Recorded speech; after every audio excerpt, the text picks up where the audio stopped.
chosen one. You are not reading this by mistake. Heaven has drawn you to this moment because something in the spirit realm has shifted, and your name is now echoing in that shift. The silence you've been walking through wasn't emptiness, it was preparation. While others thought you were stuck, God was securing your position. While you felt forgotten, heaven was arranging the hour of your unveiling. That hour is now. This message isn't mere encouragement, it is a divine summons. It is heaven's way of saying, ready yourself because the stranger with the key is already being sent. You've been faithful in secret, and now the secret is becoming sacred strategy. What felt like delay was God's decision to build you, not showcase you. But when heaven calls, everything must move.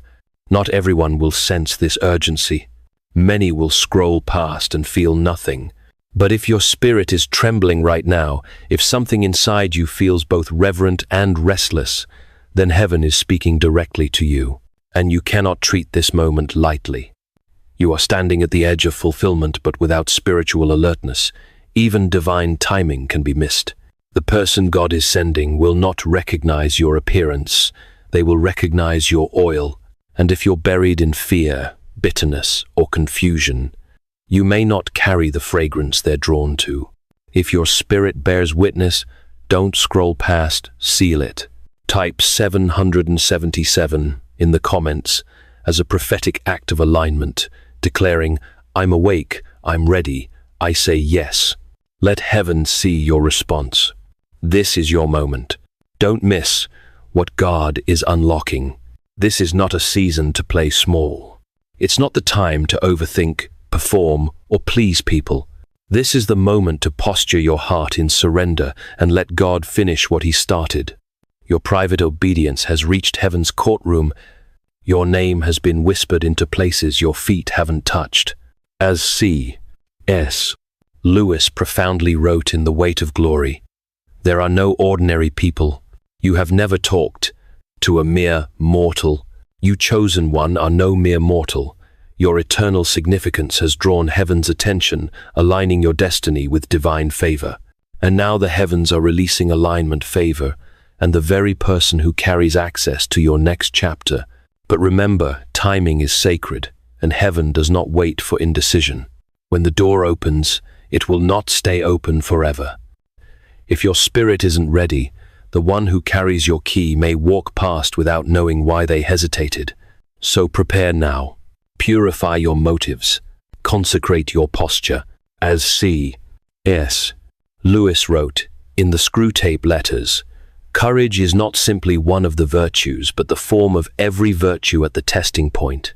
Your courage, chosen one, is now required to stand ready with a purified heart, welcoming the divine stranger who holds your key with bold faith. The call has gone out. The hour has struck. The only question is, will you be ready when destiny knocks? When heaven wants to shift your life, it rarely uses the familiar. God does not rely on the people who once overlooked you, misunderstood you, or outgrew the language of your calling. Instead, He sends someone you've never met, someone with influence, authority, or access, whose heart has been stirred by the Spirit to move on your behalf. Not because you asked, and not because you performed, but because your obedience in the dark has aligned with a divine assignment in the light. This person may not look like a miracle. They may not carry a Bible or speak your language. They may walk into your life through business ministry, or even a conversation you never planned. But make no mistake, they were sent, not stumbled upon. And they are not coming out of admiration. They are coming because heaven has whispered your name. You don't need to convince them. You won't have to pitch your story or prove your worth. They won't be impressed by what you've built on the outside, but compelled by what you carry on the inside. There will be a pull in their spirit. They cannot explain. You will feel unfamiliar to them, yet strangely familiar, as if heaven placed you in their path long before either of you were aware. And that's because it did. This is not networking. This is not strategy. This is divine collision. While you were praying for breakthrough, they were receiving instructions. While you were breaking curses in your bloodline, they were gathering resources. While you were fasting for clarity, they were getting dreams, impressions, and leadings that didn't make sense until they find you. Their presence in your life will not be casual. It will be catalytic. But don't expect the connection to look ordinary. Divine things rarely do. You may be tempted to push them away, to doubt their motives, to shrink back, because it feels too easy after years of hardship. Don't let rejection train you to resist recognition. Don't let familiarity with struggle cause you to fumble favor. This person will not come to take credit or control you. They will come to confirm you, to unlock what's already in you, and elevate what God has been forming silently. When they come, things will move quickly. Doors will swing open without effort. Conversations will lead to sudden access. One sentence from their mouth will do more than 10 years of striving could, and you will know this is not coincidence. This is heaven's orchestration. So watch carefully. Stay grounded in the Spirit. Guard your heart, but don't close it. Keep your discernment sharp, but your spirit soft. Because this stranger may look ordinary, but they carry extraordinary assignment. And when heaven sends someone like this, it's not for your comfort, it's for your calling. Chosen one, you must release the idea that your breakthrough will come through those who know your past. God is not obligated to use the people who grew up with you, prayed beside you, or watched you struggle. In fact, the deeper your assignment, the more likely He is to use someone completely unfamiliar, someone untouched by your history, but tethered to your destiny. The ones you expected to support you may not have the spiritual vision to recognize you now. They saw who you were, not who you are becoming. God does not build future glory on the foundation of past comfort. He often bypasses the expected, the familiar, the predictable, because He needs vessels untainted by comparison, control, or assumption. The person He is sending won't be emotionally attached to your former failures. They won't be weighed down by the version of you that others still cling to. Instead, they will see your oil without knowing your wilderness. And because they are free from your past, they are qualified to partner with your future. This is heaven's wisdom. It protects the purity of the connection. If those from your past were assigned to your promotion, they might try to take ownership of your elevation. They might think your platform is something they helped build and expect influence in return. But the person God is sending has no agenda, only obedience. They don't want your spotlight. They want to unlock what heaven told them belongs to you. Don't be surprised if this divine helper seems uninterested in your resume or your recognition. They may not ask for your story because God has already given them enough to know their role. Their certainty won't come from facts. It will come from a knowing that only the Spirit can give. They'll look at you and see beyond what others missed. Not because you proved anything, but because heaven illuminated your purpose to them. You've been hidden, and that was by design. God needed to keep you in the secret place so that only those with spiritual eyes could find you. The one He's sending doesn't need introductions. They need only the signal. And once they receive it, they will move quickly, decisively, without needing external validation. Chosen one, understand this clearly. If you keep expecting recognition from the familiar, you may miss the divine that looks unfamiliar. God is too intentional to recycle old sources for a new season. What He's about to do will not be explained by connection. It will only be explained by covenant. And when it happens, no one will be able to take the credit, not even you. While you were walking through wilderness, someone else was being prepared in a palace. While you were on your knees crying for clarity, another was standing in silence, sensing a name they hadn't heard before your name. While you were fasting and fighting off discouragement, they were being refined through decisions, delayed assignments, and strange burdens they couldn't explain. As C.S. Lewis wrote in The Problem of Pain, pain insists upon being attended to. God whispers to us in our pleasures, speaks in our conscience, but shouts in our pains. It is His megaphone to rouse a deaf world. Your wilderness and their burdens, chosen one, were God's megaphone rousing both of you to prepare for this divine collision. Your lives never touched your paths, never crossed, yet your spirits were moving toward the same moment. Heaven has been orchestrating two journeys in perfect sync. You thought your prayers were echoing into emptiness, but they were being received as coordinates in heaven's command room. While you were breaking bloodline curses, heaven was preparing someone with the authority to bless what you've been building in secret. You didn't know their name, but God did. They don't know your face, but they felt your presence in their spirit. This is not imagination, it's alignment. Your obedience in silence was not isolated. It was part of a divine convergence. God has been working in two realms, one in your wilderness, the other in their access. You've been climbing the mountain of surrender. They've been given keys to doors you don't even know exist. What felt like years of delay was actually years of coordination. The collision is near. Do not underestimate how heaven prepares people for divine intersections. This person who has power, credibility, resources, or a voice was not elevated for their own sake. Their position was preparation to serve your transition. They may carry influence in business, ministry, government, or culture, but their real assignment is spiritual, to recognize the oil you carry and to activate what God has hidden in you for such a time as this. And understand this, their yes will come not from emotion but from holy compulsion. They won't help you because they like you. They'll help because their spirit cannot rest until they do. They are the kind of person God troubles at night, whispers to in prayer, and gives no peace until they obey. You are the reason for their unrest, and they won't even know why until they meet you. So be mindful, this encounter is not random, it's a meeting written in heaven's archives. Your journey was not a mistake. It was preparation for the moment when destiny and obedience collide. What you endured alone will now be multiplied through divine partnership, and when it happens, you will know God did not forget your prayers. He was preparing someone else to become the answer. Chosen one, you were never meant to chase what heaven already assigned to find you. What God has ordained for your life is not hiding from you, it's being released toward you. The connection that's coming isn't something you have to pursue, impress, or convince. It will recognize you by your obedience, not your visibility. Divine favor doesn't follow fame, it follows fire, the kind of fire that refines you in secret. You won't need to scheme, strive, or show off. The person coming won't be moved by the outer version of you. They'll respond to the oil you carry, the weight of glory in your words, the fire of surrender in your presence. They won't know your full story, but they'll feel the atmosphere around you shift.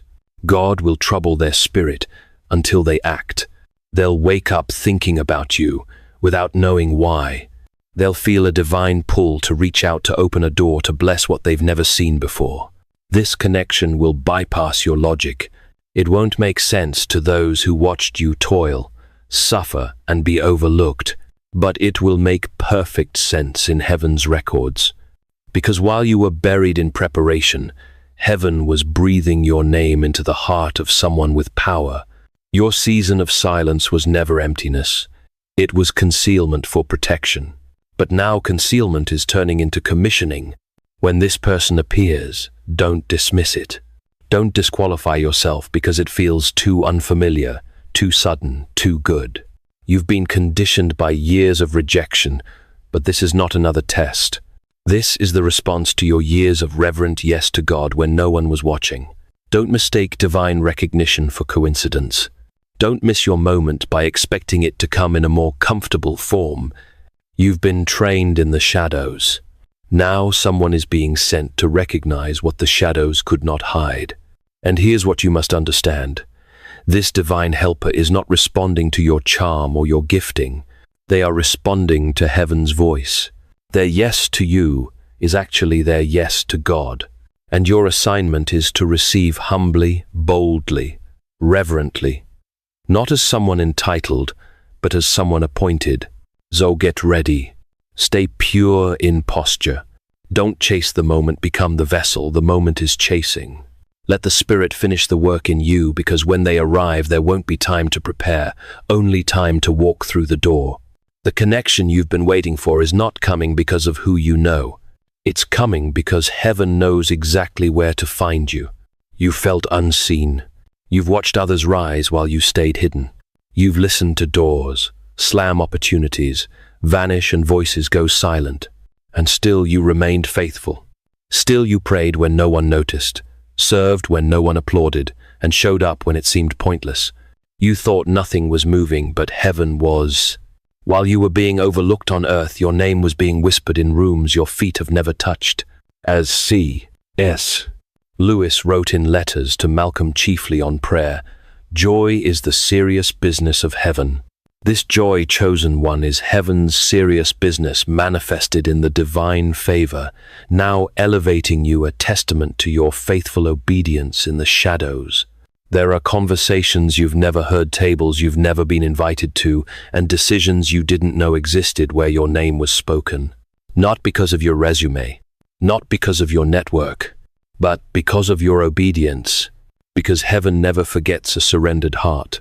While you were sowing in silence, the Spirit of God was placing your name into the minds of leaders, gatekeepers, decision-makers, and influencers, people who have no natural reason to know you, yet feel divinely drawn to you. This is the supernatural reality of favor. It doesn't announce itself with loud applause. It moves like wind, silent, sudden, sovereign. And by the time you see the fruit, the roots have long been growing underground. The platforms you've prayed for are already aligning. The positions you thought were out of reach are now sensing your name like a frequency being broadcast from the throne room of God. Do not underestimate what heaven can do without your presence. Your name carries spiritual weight. It's been carried into meetings you weren't qualified for, into assignments you never applied for, into territories you've never traveled. And when the door finally opens, you'll walk into rooms where people say, "I've heard of you. I don't know how, but your name has come up again and again." That is not coincidence. It is covenant. It is the fulfillment of the seed you sowed when no one was watching. It is the manifestation of the tears you cried in secret. And when it happens, don't be shocked. Be ready, because this is what divine visibility looks like. It is not performance-driven. It is presence-led. It is not about exposure. It is about assignment. So walk boldly into what's calling you, not with pride, but with clarity. Not with entitlement, but with deep awareness that God went ahead of you. Your name is already seated in rooms of influence. Now heaven is about to bring your body into alignment with your name's reputation. You may still be in the wilderness, but your name is already in Canaan. And where your name has gone, favor will follow. There are seasons where nothing seems to move, no matter how hard you pray, how long you wait, or how purely you live. You fast, you declare, you press forward, but everything stays still, as if some invisible resistance is holding back your momentum. That resistance wasn't punishment. It was divine restraint, because when acceleration is heaven's will, God doesn't need motion. He needs the right moment. And when that moment comes, it doesn't arrive slowly. It comes suddenly.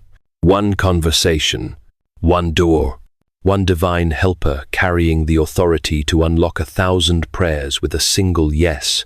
When the stranger God has appointed finds you, they won't bring opportunity, they'll bring access. And access accelerates. What took years to build in private will erupt in public within days, not by striving, not by force, but by alignment. Because when heaven releases the right person, time obeys. Chosen one, you are not behind. You are not late. You are right on heaven's clock. And the moment this person enters your life, the timeline will shift. The delays you couldn't name will dissolve. The weight you've carried will lift. And the clarity you've begged God for will settle on you like oil. Because what seemed slow was never about time. It was about orchestration. And the one God sends to you is part of that orchestration. They don't just carry help. They carry heavenly momentum. But here's what you must remember. Acceleration requires capacity. The speed at which things will unfold could overwhelm you unless you remain anchored. Don't confuse fast favor for shallow blessing. What's coming is fast but deep, sudden but sacred. Immédiat but éternel. You must move with discernment, or you'll mismanage what you've been praying for. When they come, everything will quicken. Ideas will unfold.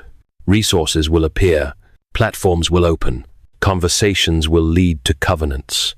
And you won't have to manipulate a single thing, because this isn't a result of your hustle, it's a release from God's hand. He has seen your suffering. He has counted your tears. He has preserved your name through rejection, misunderstanding, and delay. And now he is responding with speed, not to impress you, but to establish you. So be ready. Keep your heart pure. Keep your motives clean. Because when the door opens, it won't creak, it will swing. And the very thing you thought would take 10 years will take 10 days. Not because of who you know, not because of your strategy, but because of who he sent. And when they come, you'll feel it in your bones. This is not breakthrough. This is divine appointment moving at the speed of obedience. Chosen one, this elevation is not about applause. It is not about fame, nor is it about proving anyone wrong. You are not being lifted to shine. You are being lifted to serve. This isn't about celebration. It's about assignment. What God is doing in you now is not a reward for endurance. It's a release into function. You were hidden not to be safe, but to be shaped. And now heaven is releasing you not to be admired, but to be deployed. You will be called into spaces that once ignored your voice. You will be asked to advise in rooms that once closed their doors. But don't mistake the invitation as affirmation of your worth. It's simply confirmation of your readiness. God is not giving you a platform to promote yourself. He's giving you reach so you can pour out. This uplift is not your validation, it's your vessel. And heaven expects you to carry it with fear, trembling, and fierce devotion. The one who's coming to elevate you is not coming to anoint you as king. They are coming to activate you as servant. Their voice will open doors, but your posture will determine what flows through them. If you treat this favor as status, you will crush under the weight of false glory. But if you treat it as stewardship, heaven will multiply what flows from your obedience. This is the moment where heaven tests the integrity of your oil. Can you be entrusted with influence and still remain empty of ego? Can you be placed in the spotlight and still hunger for the secret place? Can you be celebrated by men without losing the trembling that came from walking with God in silence? Chosen one, this is not promotion. It is positioning. You're not being elevated because of your charisma. You're being entrusted because of your character. God is not just calling you higher. He's calling you deeper.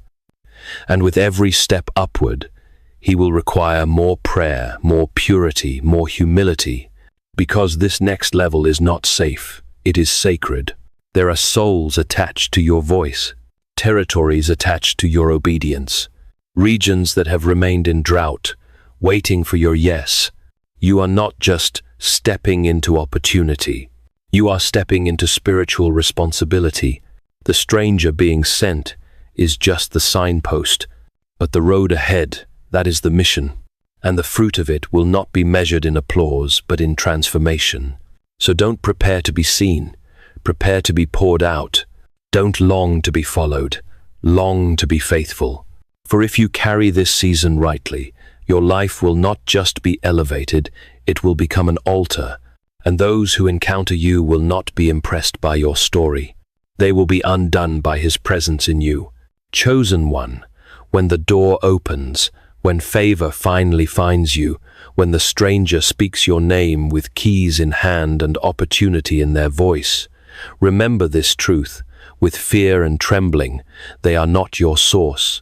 They are a vessel, a tool, a shadow of the real hand that has carried you this far. Do not let gratitude blur your discernment.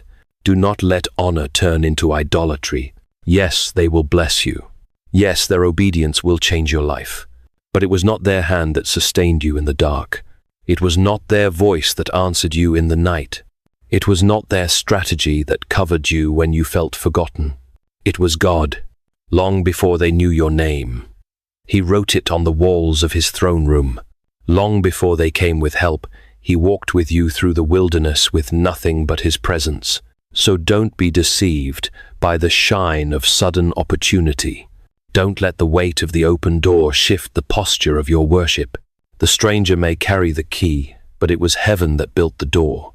And the moment you treat the messenger as the miracle, you risk forfeiting the very glory God entrusted to you. This is the test within the blessing. Can you remember who sent the rain when the clouds appear? Can you still fall on your knees when the platform is raised? Can you still cry out for God when people are now calling your name? Heaven has no God interest in raising stars. Heaven raises servants, those who refuse to steal the glory, even when they carry the spotlight. Let this be your vow. I will not worship the vessel. I will not idolize the connection. I will not depend on the gift more than the giver. I will remember who authored my elevation, and I will return every crown to his feet. Because this stranger, no matter how generous, how powerful, how divine the timing is, not your answer. They are evidence of the answer's faithfulness. So receive the blessing, but remain broken. Walk through the door, but stay bowed low. Let their help confirm your calling, but never replace your hunger for God's voice. And when they ask you how this happened, don't you dare give man the credit. Don't you dare say, it just worked out. Look them in the eye and say, with fire in your bones, this was God. All of it. Every delay, every tear, every open door, every stranger who helped. It was all written, and it was all him. Chosen one. Before the blessing rests upon you, the brokenness within you must be surrendered. Because no matter how divine the appointment, no matter how perfectly timed the stranger's arrival, if your heart is still bleeding from unhealed wounds, you will sabotage what heaven has finally released. God will never send a gift meant to build you, only for you to destroy it with fear, pride, or mistrust.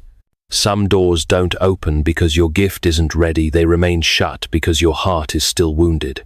You say you're prepared, but underneath the anointing lies a heart still holding offense, still hiding rejection, still bracing for betrayal.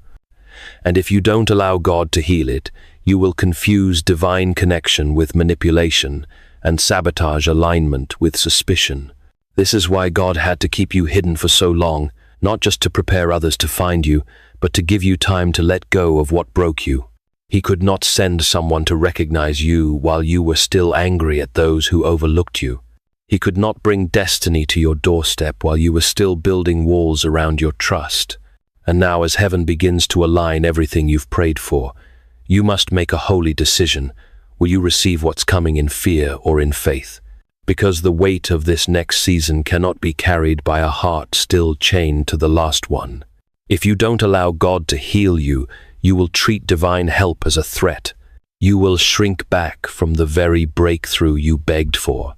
You will push away the person God sent because they feel too different, too unfamiliar, too kind. You'll question their motives not because of what they did, but because of what others before them never repented for. Chosen one. God is not just giving you a door, He's giving you responsibility. And you cannot walk into this next room with an orphan spirit. The old wounds must be surrendered. The inner vows must be broken. That voice in your head telling you no one stays, everyone leaves help, always comes with a price. That voice must die at the altar. Because this time it's different. This time it's God. Don't miss this move, because you never made peace with your past. Don't drop the key you've been praying for because you've never seen love come without pain. Let God cleanse the inner chamber of your heart so when favor comes you won't fight it. You'll flow with it. The blessing isn't heavy to the healed. The calling isn't a burden to the whole. But the wounded heart will always see favor as a threat. So lay it down now. Let Him touch what you've been hiding. Because what's coming is too holy to be filtered through brokenness. And heaven will not pour eternal purpose into a vessel still leaking from past betrayal. Chosen one, do not mistake this elevation for the finish line. It is not the mountaintop, it is the gate. What's opening before you is not your final reward, it's your deployment point. The stranger who is coming, the favor that is being released, the door that is swinging wide.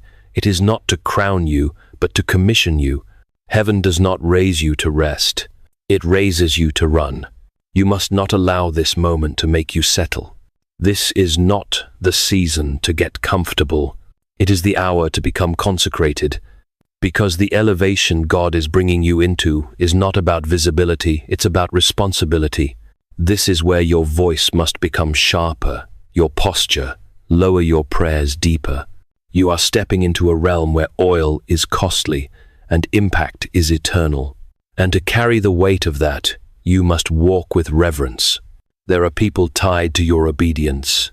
There are nations hidden in your yes. This next chapter is not just about your fulfillment, it's about spiritual deliverance for others. What you do with this access will either birth legacy or delay destiny. You are no longer just receiving grace, you are now required to release it.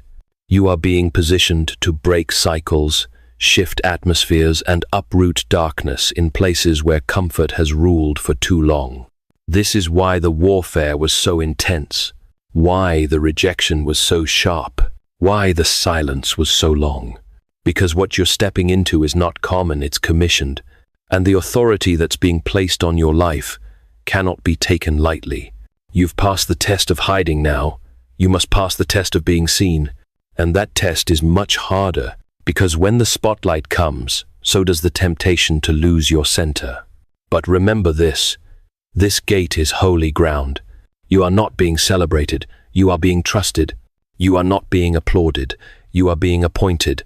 God is not raising you to build your own name. He is raising you to reveal His, and if you forget that, you will fumble the very thing heaven fought to deliver to you. So don't confuse arrival with assignment. Don't trade your altar for a throne. Don't settle for promotion when heaven is calling you into prophecy. This is not the end, it's the entrance. And what comes next will demand more of you than ever before, not because you are weak, but because you are chosen. And the chosen never stop moving until the mission is complete. They will ask you one day, with genuine wonder, even disbelief, they'll look at your life, at the doors that opened without effort, at the rooms that once ignored you, now waiting for your voice, and they'll ask, how did you get here? They'll marvel at the favor that surrounds you like a shield, at the influence that found you without announcement, at the opportunities that aligned so perfectly. They seem unreal. And when they do, when their eyes search yours for the secret formula, you must remember the truth, not the surface story, not the edited version, but the real, holy, sacred truth that only you and heaven fully know. Because this was not luck. This was not networking, or branding, or brilliance. It wasn't a result of hustling nor a reward for perfection. You didn't strategize your way into this season. You didn't climb into it with ambition or force. You were carried, pulled, led by a hand unseen, preserved through silence, protected in darkness, prepared when no one was watching. So when they ask, let your answer come not from pride but from fire. I didn't get here. God brought me here. Tell them you didn't open the door, He did. You didn't make the connection. It found you.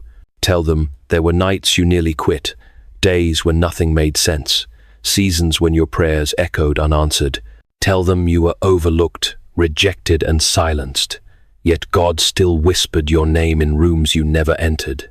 Let them know that everything they now admire came from a place they never saw. Those secret hours of surrender, those hidden battles with self, those tears that fell when you had nothing left to offer but your obedience. Let your life be a testimony, not a platform for self-glory. If God chooses to lift you, let it be His name that rises higher still. If He makes you visible, make sure your heart remains bowed low. When influence comes, stay anchored in the secret place. When favor surrounds you, let worship go deeper. For if your name is being exalted, it is only so that His name can be revealed through you. The elevation is not about being known, it's about being used. It's not about being praised, it's about being poured out. So when they ask how you arrived here, don't give them a polished speech. Give them the altar. Let them hear the sound of surrender in your voice. Let them feel the weight of reverence in your answer. Say it with holy fear, with tears, if needed, but with unwavering clarity. It was written, it was time, and it was God. Father in heaven, I come before you not with polished words, but with trembling awe. Thank you for speaking to me clearly, intimately, and urgently. I know now that this moment wasn't random. It was written. It was appointed. It was you. I lay my heart bare before you. I surrender the pride I've hidden behind the pain. I've never named the fear that silently ruled me and the walls I built to survive rejection. Break what must be broken. Heal what must be healed. Empty me of everything you cannot use, and fill me only with what carries eternity. I don't want to miss the one you're sending. I don't want to mismanage the door you've already prepared. So ready me, refine me, sanctify me. Let me be found faithful, not just gifted. Let me be found trustworthy, not just anointed. Lord, I repent for every time I chased the wrong thing: approval, applause, status, when you were simply calling me to posture, purity, and prayer. Today, I choose your way again. Not the path of comfort, but the road of consecration. Not the spotlight, but the secret place. Let the oil on my life never speak louder than the worship in my soul. I declare in faith that what you've spoken will come to pass. The stranger with my key is already moving. The door is already forming. The moment is already set. But even as it comes, I vow this: I will not touch your glory. I will not confuse the vessel for the source. I will not crown myself with what was always yours. So when they ask how I got here, let my life preach louder than my words. Let them see you in every step, every open door, every miracle. Let my story burn with the truth that it wasn't me, it was you. It was always you. It was written. It was time. And it was God. In Jesus' mighty name, I pray. Amen.